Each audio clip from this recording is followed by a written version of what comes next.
Now, I had 3 pages of notes to introduce our next couple, but honestly, I've heard they've been mobbed at the airport. I think everybody here has already had, a cuddle and a conversation and a photo. So what more is there to say but to welcome to the stage and listen to their wonderful story, Francis and Kaiora Tipene, the Casketeers. Give them a...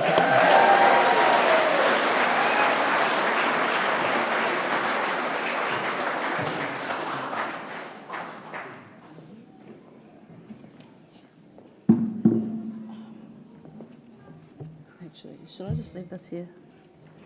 Kia ora. Kia ora koutou. Hoi no tuatahi e tika ana me mihi atu kia koutou katoa. Ko tai a tina na mai I tēnei ahi I ngā nahi. I tēnei rā, hoi no taunu atu ki a popo tēnei te mihi nui.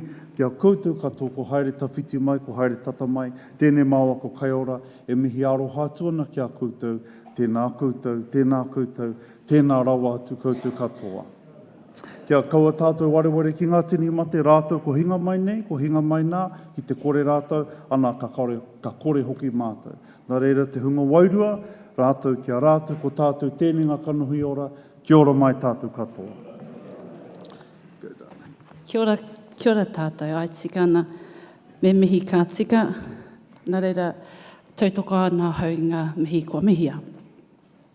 Whānau ko Kaiora Tipene toku ingoa, I was brought up in the very, very top of the North Island in a place called Pauaringa, Kaitaia, Pauaringa. And I come from a whānau of 12, 6 girls and 6 boys. And I'm a mother of 5 handsome sons, 6, including my husband. So I'm honestly, whānau, we are very, very humbled to be here today. So thank you. Thank you for having us. Tūtoko. It is when you come to something and everyone's all alive. So beautiful. So it's really nice to be at a life-affirming event such as this. Although not good for my pocket, everyone's alive. Oh gosh. But we get it. And so, all the inspiration, just listening to the introduction of everyone that's spoken, that's what it's about. So, there's a little bit of pressure on Kaiora and I. We're just going to talk and be the way we are and hopefully give you some inspiration. But carrying on from what my wife was saying, I too am from a place called Pāoringa. And no, we're not cousins. We met in a place in Auckland. So we left and she went her way with her 12 brothers and sisters. And myself, I was brought up with my grandparents. And then we went different ways into Kaitaia College. I went to Broadwood. Can I just quickly say, honestly, when I met him, he was this proper male, and I'm thinking, you are not from Pauaringa. Because if you know Pāoringa, yeah. It is straight gumboots, and he wasn't the gumboot guy. And so I was with my wife, and then so we went, about life, and after schooling and our education, we decided she wanted to be a kaiako, and so we went, and I did too, we went to a place called Te Wānanga, Takiura o ngā Kurakaupapa Māori o Aotearoa, which are based in Royal Oak. And at the time, my wife just finished a relationship, and so did I. And, life goes, and you go out and party and all of that, and she was kapahaka, and I was, we had our little rōpū which we got, but they were up there, and so I used to watch and go and spy and follow her, and I really, really liked her. Oh, really? Yes. And that was really beautiful. So we're just giving you a little bit of backstory about our life and the love that we have. But one of the things I really loved about my wife was the way she swung the poi. It was so beautiful. And I was going to ask her to do a little poi to show this. I want to show you why I fell in love.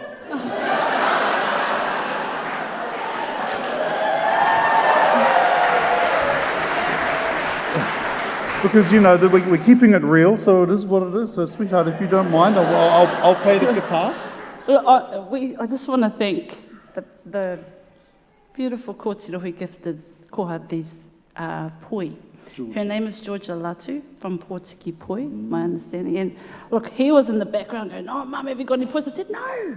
What for? Didn't we get here?" And yes. Yeah, I didn't warn you about this little one. So anyway, We're going to do a little snippet of the waiata, and hopefully I can concentrate.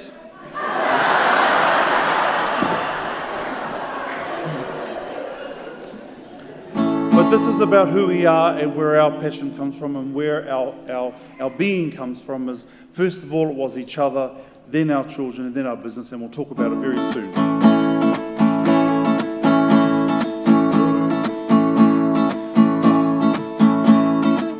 He nui ngā taonga a te wahine, hina te matotoru e.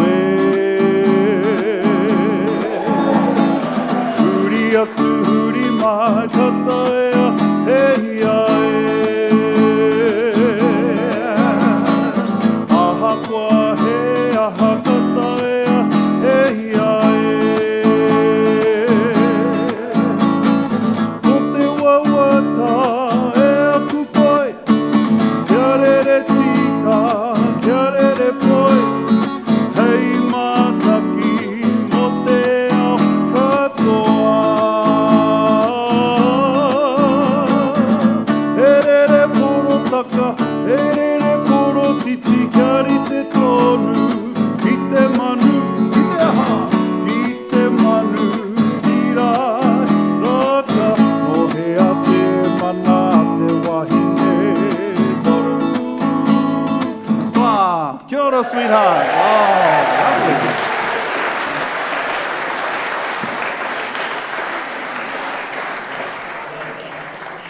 So after that, we had 5 kids. And that's a little bit about where we are and how we come to be together. And now we'll get into the program. Ka pai. It was very difficult for us to come up with a kaupapa, what we could name our presentation today. So I think the core focus of us and who we are today is the benefits of tikanga Māori practices in our workspace. So we're just going to let the slides go and we'll see what happens after that.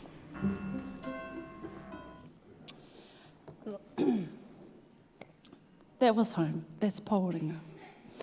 It is where all these tikanga practices, where we learnt who we can and be.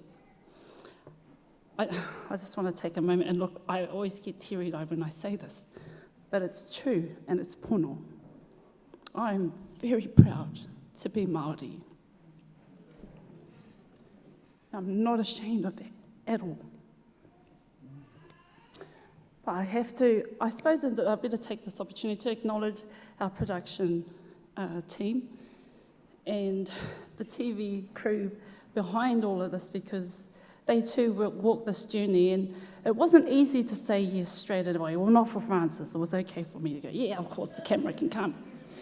But at the time, we felt that people weren't ready to see what and who we are, because it's not normally seen, but technology is coming about, and the news started to portray a few images, and we felt that, okay, if there is going to be anyone that's going to show us, then let's do this right. Do you want to add a little? Yeah. So that was home, and that was our Auntie Chrissy, and home is also my cousin Mihi Rose Tipene. She's from there, and her sister. And yes, so we're all a whānau, that's where we're from. But also, what it was, the point of what we want to kōrero about today is the benefits of tikanga in your workplace. And so what we've seen is tikanga actually at work, at home, and it's real life. There's a real tūpāpaku, and that's Auntie Chrissy. But it's not, that's what it is, and that's where we live it and breathe it, and we already know this stuff, a lot of us, and so we're just sort of reminding you all. So those things we see together, karanga, didn't that feeling take you somewhere else? It's just so beautiful, and I'm sure it would have happened here on the opening day. Karaki is so important with our way of being, to acknowledge the beings that we are and the people in our matua te rangi. Also, in our line of work, we're lucky that we're able to embrace and kihi one another with open caskets. A lot of cultures don't do that. A lot of cultures like to not look at their loved ones. And mihi mihi, whai kōrero himene, waiata, and hongi. And so these are important things for us that we actually get to practice in real life every day. You do and we do too. And as we know, last year when we had the COVID hit us, this really tested tikanga. This really tested how are we going to have a funeral? How are we going to, when the family walk in the funeral home door with their nana's clothes to dress their nana, and we say, you can't because of the COVID, what are we going to do? How are we going to say that? Fire comes up, well, the first thing anyone does when they come into the funeral home is they want to cuddle you. They want to embrace, because that's what it's about. So I guess that's why the government was so harsh on no tangihanga, because you don't think about it, you just embrace, you hold, you care, you tuku aroha. And so that really tested us last year with our own tikanga. And so with what we do here now, we're thinking about the real life. How can we implement all these things which we just saw on a marae into your workplace? Ka pai. Oh. Ka pai. That was in our mahi. That's in our workplace. That is where we love to also continue practicing our tikanga and who we are. You will sing karakia, karanga, and te aki tūpāpaku, a bit of presentation, yes, about the makeup. You said... It was a long time ago, that photo and video. I'll just say it out loud. Look, congratulations on how well you look today. That's lovely. Thank you, sweetheart. Yes. Now, one thing that actually, there's lots of things I'm grateful for, but in our workspace, we have a lot of kaimahi, as you see. Nona is one of them. She is definitely a character. She does challenge us every day. But we love everyone. They all have their personalities, and they love who we are too. They want to learn reo Māori. We don't force this on anyone. Neither do we force this on our grieving whānau. It's always an option. But we give them that opportunity to have a karakia before they go, Māori and non-Māori. Yeah? And you saw that clip there with Fiona, my colleague. We call her Nona. And my wife and I were off one weekend, and she had a Māori family. She's Samoan, by the way, so she takes care of all the Polynesian families. And one weekend she was blessed, I would say, to look after a Māori family who needed to go on to the Orake Marae. And before they left, they said to her, Whaia, could you do a karakia for us? And her eyes and mouth dropped, and she was, in Māori? They go, aye, in Māori. And the quick thinker that she said, all right then, whānau, we'll close our eyes. Whakaria mai, tori pe kā ki au. And I thought, what a clever woman that is, eh? But the only thing is that when she got halfway through the song, tia ho mai, ra roto I te po. It's easier to sing it than say it. And so she'd have to keep going back and forth, and I just gave her a hug and I said, and that family would have loved you for that. It was so beautiful. So just with what we saw on the marae and what we do, it's about how do you, like us, I mean, it's probably easier for us to practice this every day because we're around ceremony, ritual, and karakia, and grief. But, it's about implementing tikanga in your workplace if you can, and make it work for the situation and the circumstance and the workplace that you have.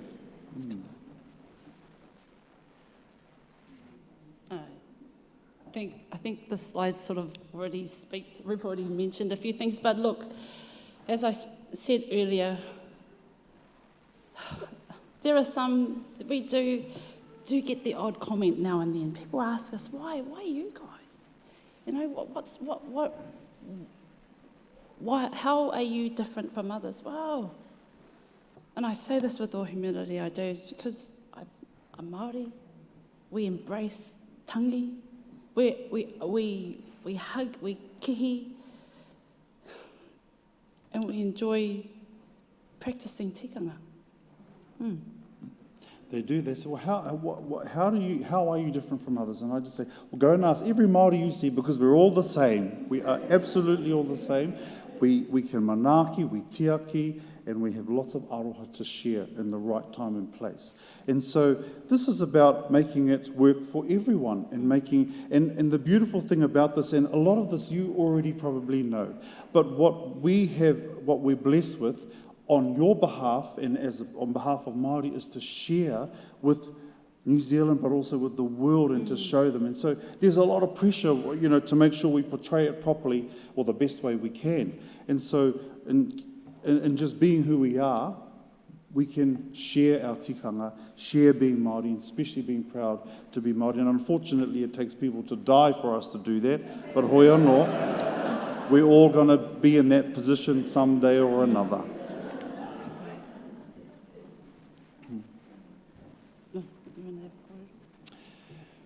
This picture speaks for itself. Over here is my grandfather, mine and Mihi's grandfather, and my late grandfather Walter, and our Nana, and then Helen, and then my wife's late father, Honey, and Luana Murray, Ruana. And we think of people say, well, why do you get into it? Who goes to school to want to be an undertaker? Who goes to school to want to pick up dead bodies and make coffins and all of that? Well, not many people. But when you're brought up by Honey and Luana Murray, they had 12 children. My wife often says to me, Honey, you remind me of my dad. Now, I'm not sure if that's a good thing or a bad thing, but I get where she's coming from. He dragged all his 12 kids in a van. You didn't need seatbelts back then, eh? No. Yeah. In the van to all the tangi around the north, and especially the marae and Waimanoni. And so it was natural for my wife to follow this. I don't think I had I don't know if you can call it a normal childhood upbringing, but after school, all you want to do is play with your mates or out on the road, and we didn't get that opportunity. We see some of the kids play skipping and whatnot, but our dad would always have, oh, look, get ready, we're going to a tangi, or get ready, we're going to so-and-so's birthday, and I could see my siblings back then like, why? But I'm so grateful I look back on it now, and I'm so grateful for those teachings. Now, I lost my dad when I was 10, and I still remember those teachings every day. He was our māngai for our whānau. And every marae he went, he had this thing with, you can't stand until you tātai or hono to the people.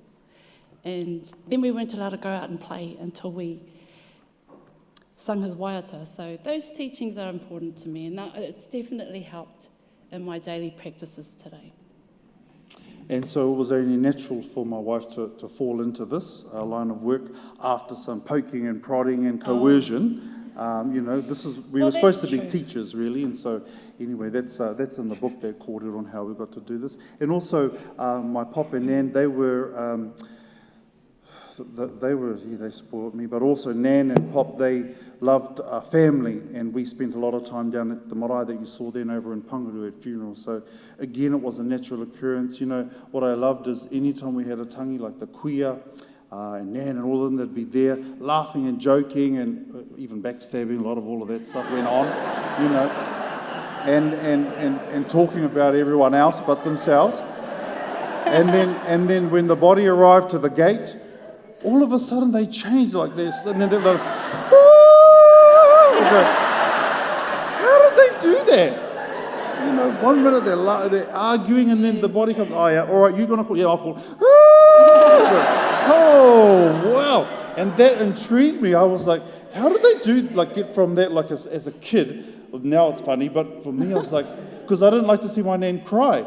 And so when she cried, I was like, oh, but growing up into it and learning and figuring what it's all about. And even those little notions like, oh, you going to call? You first or me second? Who's going to go? You first. Okay. Haere mai. They just get straight into it. And I was just so intrigued by that all and what drove them and how did they do that. But after learning and keep watching, and my uncles, the same thing, they'd be up at the tavern. Next minute they were ties and haere mai ngā manuhiri, haere mai, all of that. And so I wanted to learn and figure out what that's about. And so And we have, and I was like, and now, we're doing it now sometimes, Yes. but it is what it is, and so I'm so grateful for that knowledge. And as the casket was brought into the marae, I'd be having a look at I want to look at the handles. Oh, they're going to take the lid off. Oh my gosh, Auntie looks beautiful. How did they? She was ugly when she was alive, but now, holy smoke, all those sorts of things. Because that's the truth. It was everyone saying, oh, she looks beautiful, eh? I said, oh, she does. But, and that's where that yearning comes from. How did they do that? And so I followed that, and we moved forward with that. So we're so grateful to my grandparents and to my wife and her mum and my wife's parents for dragging us and making us come down to the marae so that we knew and we know what we wanted to do in our lives. So we're truly grateful to them both. So, and like for anyone here, if you have an urge to start something that you love, like us, it all started from a whakaaro, this business, and there's iffiness, you're like, oh, I can't do it. Red tape, can't do it, can't handle. And so there was just a driving burn and force. And I know we've all felt it, and we've all got it, because if you want to do something in your life, much like what we have, and still are trying, and we still get red tape every day and hurdles to climb over, but we keep going, because why? We're so blessed. People say to me, they come up to, oh, you're so wonderful on the TV. Yeah, that's lovely. I appreciate that. But actually, so are all the other Māoris that you don't see. It's who we are. We're a wonderful, beautiful people, hardworking, strong, and knowledgeable. But sometimes things are put in front of us that, oh, no, I can't do too hard box. But we need to fight forward and keep going with that burning spirit to whatever it is that you desire to do in your life. Do it. Ka pai. And don't forget who you are. That's important. Oh, in conclusion. Choice. Oh, that's nearly to the Yes. end. Lovely. Can't wait. Well, whānau, we've talked about the benefits, and I never thought in my life I would ever be able to write a book, be on TV. I didn't think that this mahi would get us these. It's not that that's the most important thing in our lives, no. Growing up and you see all these people on magazines, and then to be asked if we can be on a magazine, I was like, oh my goodness, really? Still is a big deal to us when the Women's Day, we're like, hey, but because it's all those magazines are at Nan's house, all stacked up, and then one day you're in it, and so all of those sorts of things we never thought possible that it was, but actually the recipe is because we're Māori. People say, oh, you're so funny. You haven't seen our uncle speaking on the marae. You haven't seen my auntie. You haven't heard my uncles. Because we all have them within our whānau. And I'm just representing us as a whole. Hopefully you approve of it. In the manner in which we do on the marae. We laugh on the marae. We cry. We fight. We argue. We do, it's just what it is. And so if we continue to be who we are, we're a beautiful people, and we can move mountains. Whānau. Tēnā rawa tu koutou. So that's our book. That's I think it might be possibly a couple left, maybe somewhere in some shop. And you've got the TV show over there. We've got a new book coming up called Tikanga, which will be in a couple of weeks. Tikanga at home, for those who want to have a pānui of that. But on behalf of us both, e mihi aroha tuana kia koutou, the pressure was too much for us. We just wanted to turn around and walk out and go, who wants to listen to a couple of undertakers talk? You should be. But tēnā koutou, thank you so much for having us here. Ka nui te mihi ki a koutou. Te Putahitanga, tēnā koutou, tēnā koutou. O kia koe ana hoki Helen, tēnā koe. Koutou ngā kai whakahaere, i whakatū i tēnei hui, aku kuia, kau mātua, te iti te rahi koutou, ko haere tawhiti mai. Ka nui te mihi ki a koutou, tēnā koutou, tēnā koutou. Kia ora mai tātou katoa.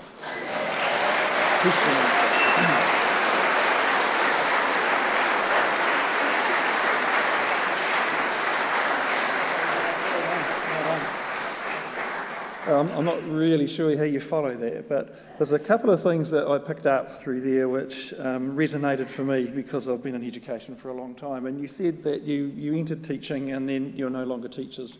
Well, in actual fact, that's exactly what you do every single day. and every Monday night on TV. And the reason I know that is, another reason I know that is, here's a funny little story. We had a whānau wānanga at our marae in the weekend over Easter. And my mum, who's 87 years old, and she's, I told her about what I was doing today, introducing you guys, and she says, oh, they're amazing. I'd really like them to do my funeral. And I was thinking, here, Mum, we're talking about the future here. And she says, that's exactly right. I want them to do my funeral. So anyway, so if you I don't know when that's going to be, but when I hope it's not too soon. But I might have to give you a call sometime. I guess we all need it sometime.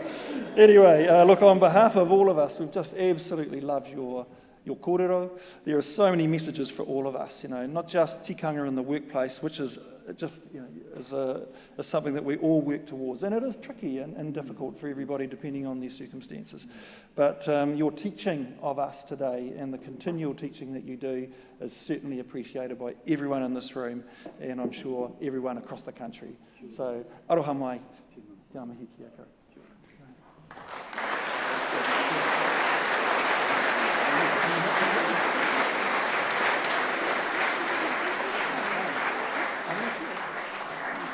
Just any pātai.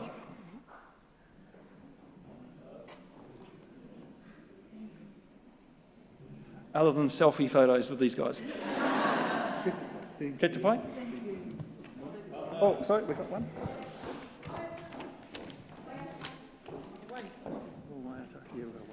Kia ora. During the lunch, no, not during lunch, after lunch, we were talking about your presentation and that you were coming, and we wondered if you had explored traditional funeral practices.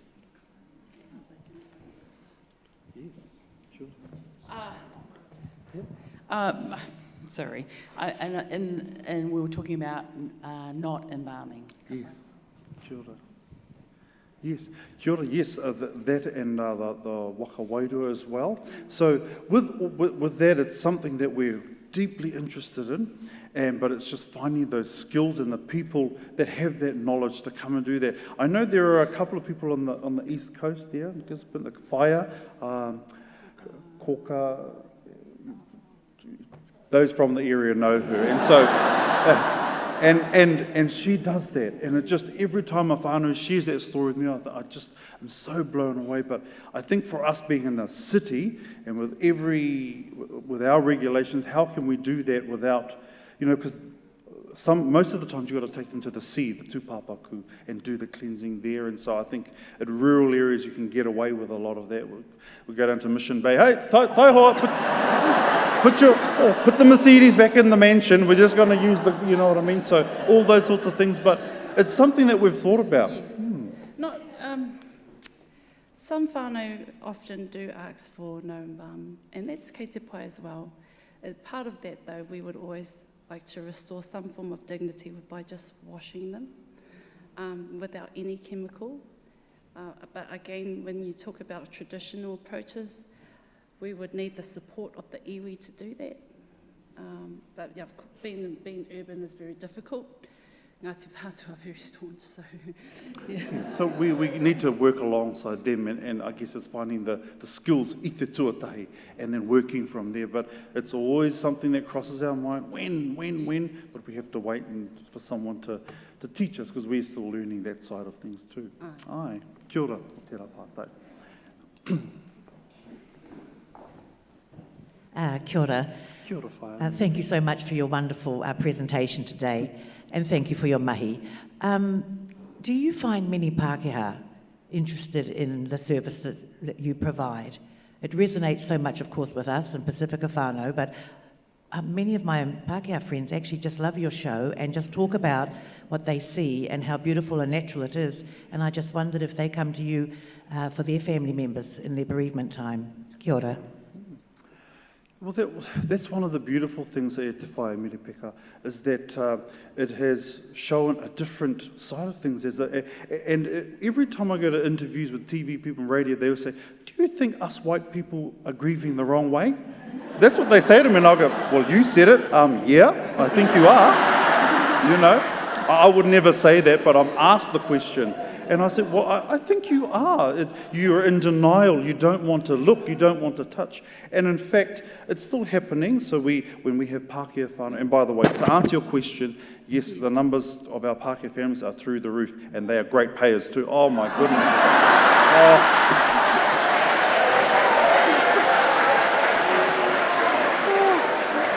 I go to rest homes now and sing songs. What song would you like, dear?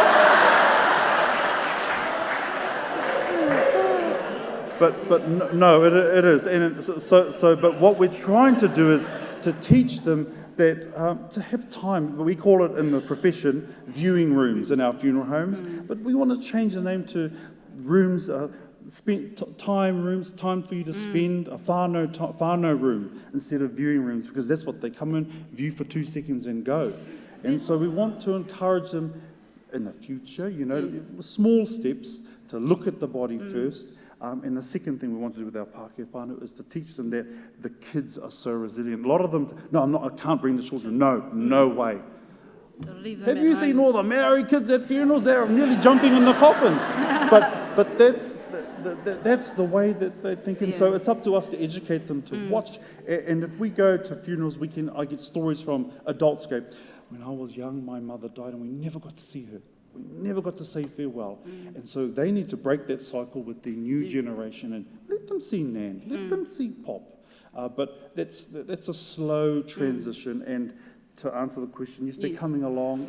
The numbers have grown, and our coming for Pākehā. Definitely an increase in numbers for our Pākehā whānau.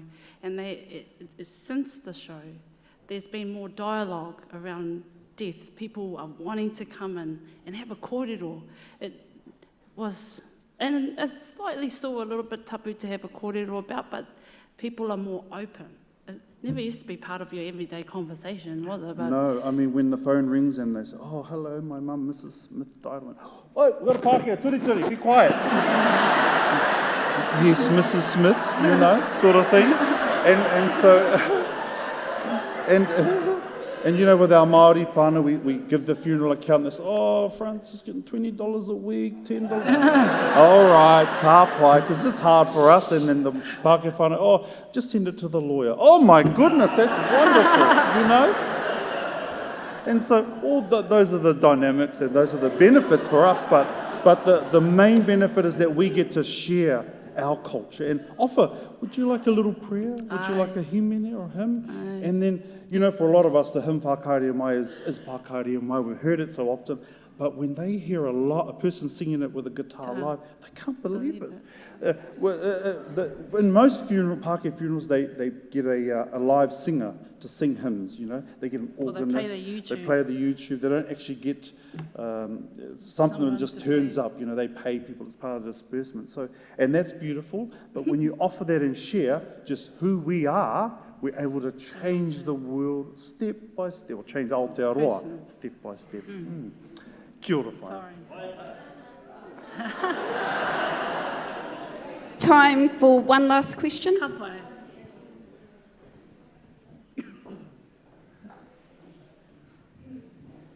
Tēnā kōrua. Kia ora.